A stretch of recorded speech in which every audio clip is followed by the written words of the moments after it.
कक्षा नवम के मेरे प्रिय विद्यार्थियों, हिंदी की कक्षा में आपका स्वागत है। आज हम लोग जो पाठ पढ़ेंगे उसका शीर्षक है सवैये। सवैया एक तरह का छंद है। इस पाठ के कवि हैं रसखान। तो आइए हम लोग सवैये पढ़ें, अर्थात जो हमारे 4 सवैये पाठ्य पुस्तक में पढ़ना है उसको पढ़ने से पहले हम लोग थोड़ा कवि परिचय प्राप्त कर लेते हैं। चलिए जानते हैं रसखान के संबंध में। तो रसखान जी का जन्म 1548 में माना जाता है। कब माना जाता है? 1548 ईस्वी में माना जाता है।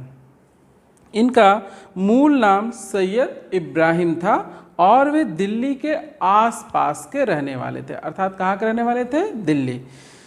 कृष्ण भक्ति ने इन्हें ऐसा मुग्ध कर दिया कि गोस्वामी विट्ठल नाथ से दीक्षा ली और ब्रजभूमि में जा बसे।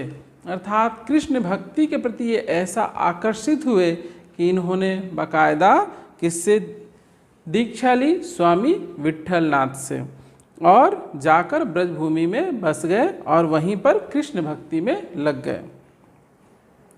सन 1628 ईस्वी के लगभग इनकी मृत्यु मानी जाती है। सुजान, रसखान और प्रेम वाटिका इनकी उपलब्ध कृतियां हैं, अर्थात जो इन्होंने रचनाएं लिखी हैं उनमें सुजान, रसखान और प्रेम वाटिका उपलब्ध है। रसखान रचनावली के नाम से इनकी रचनाओं का संग्रह मिलता है। किस नाम से? रसखान रचनावली के नाम से। प्रमुख कृष्ण भक्त कवि रसखान की अनुरक्ति न केवल कृष्ण के प्रति प्रकट हुई बल्कि कृष्ण भूमि के प्रति भी उनका अनन्य अनुराग व्यक्त हुआ है। अर्थात वो केवल कृष्ण को ही प्रेम नहीं करते थे, कृष्ण ने जहाँ जन्म लिया, जहाँ उनकी कर्म भूमि थी, जहाँ उनकी जन्मभूमि थी, उससे भी उन्हें उतना ही प्रेम और लगाव था। उनके काव्य में कृष्ण की रूप माधुरी, ब्रज महिमा, राधा कृष्ण की प्रेम लीलाओं का मनोहर वर्णन मिलता है। वे अपनी प्रेम की तन्मयता, भाव विह्वलता और अनासक्ति के उल्लास के लिए जितने प्रसिद्ध हैं उतने ही अपनी भाषा की मार्मिकता, शब्द चयन तथा व्यंजक शैली के लिए भी प्रसिद्ध हैं। उनके यहाँ ब्रजभाषा का सरल और मनोरम प्रयोग मिलता है, जिसमें जरा भी शब्दाडंबर नहीं है, यानी शब्दों का जो आडंबर है वह यहाँ उनके काव्य में देखने को नहीं मिलता, और ये ब्रजभाषा के कवि थे। हम लोगों ने संक्षिप्त रसखान के संबंध में जानकारी उपलब्ध की। अब हम लोग उनके द्वारा रचित पहले सवैये को पढ़ते हैं और जानते हैं कि क्या कहना चाहते हैं रसखान। तो इनका जो पहला सवैया है मैं पहले उसको पढ़ देता हूँ, फिर उसमें जो कठिन शब्द है मैं उसके अर्थ बता दूंगा और फिर उसके भावार्थ को समझाऊंगा।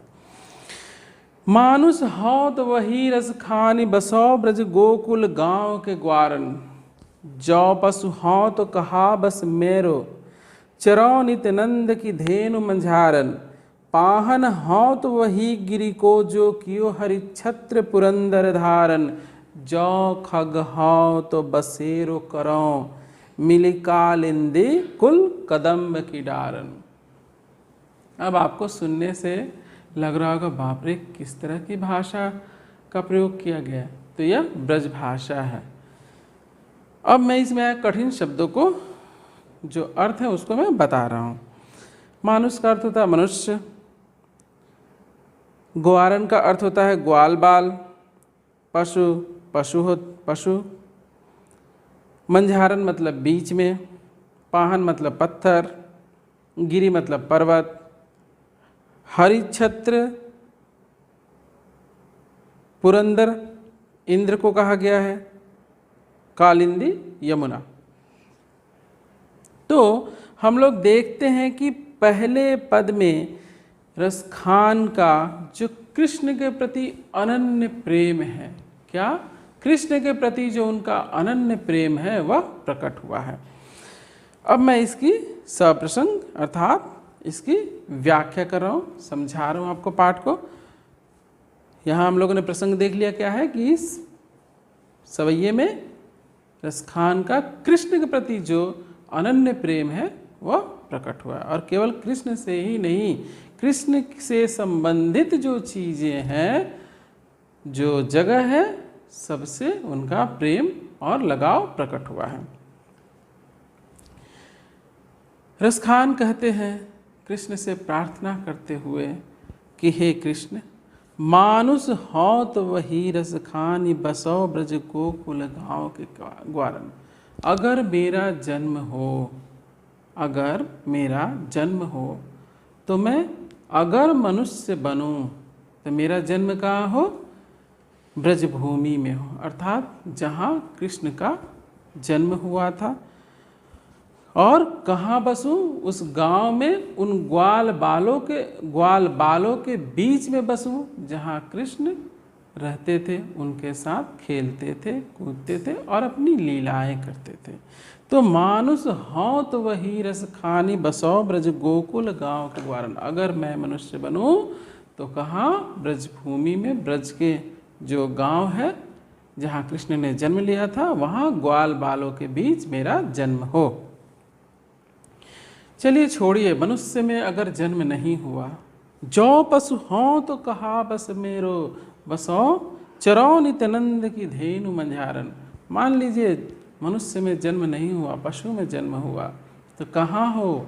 वहाँ, अर्थात नंद की गायों के बीच, मैं उसके बीच चरूं। जो कृष्ण क्या करते थे?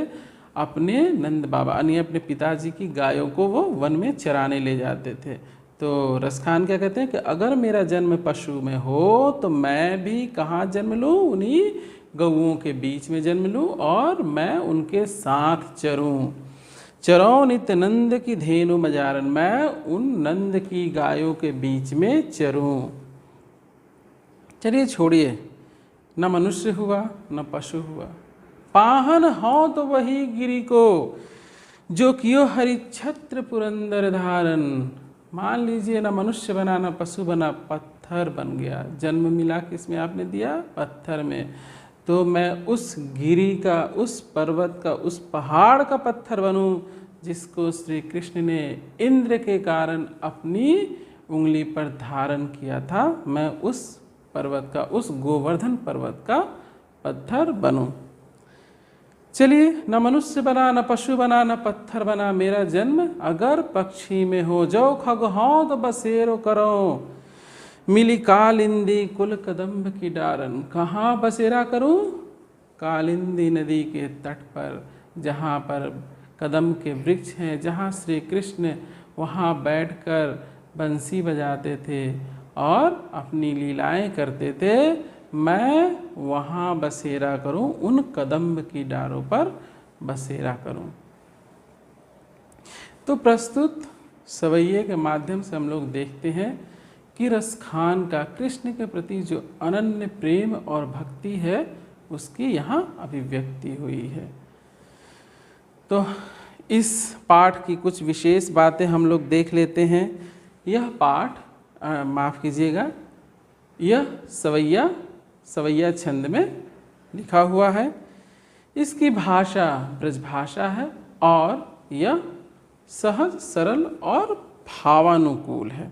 तथा इसमें देखिए, कालिंदी कुल कदम्ब की डारन में अनुप्रास अलंकार का हमें अलंकार का दर्शन होता है। तो आज इस पाठ में इतना ही। जो बाकी के 3 सवैये हैं हम लोग अगली क्लास में उसको अगली कक्षा में पढ़ेंगे। तो मिलते हैं अगली कक्षा में, तब तक के लिए धन्यवाद।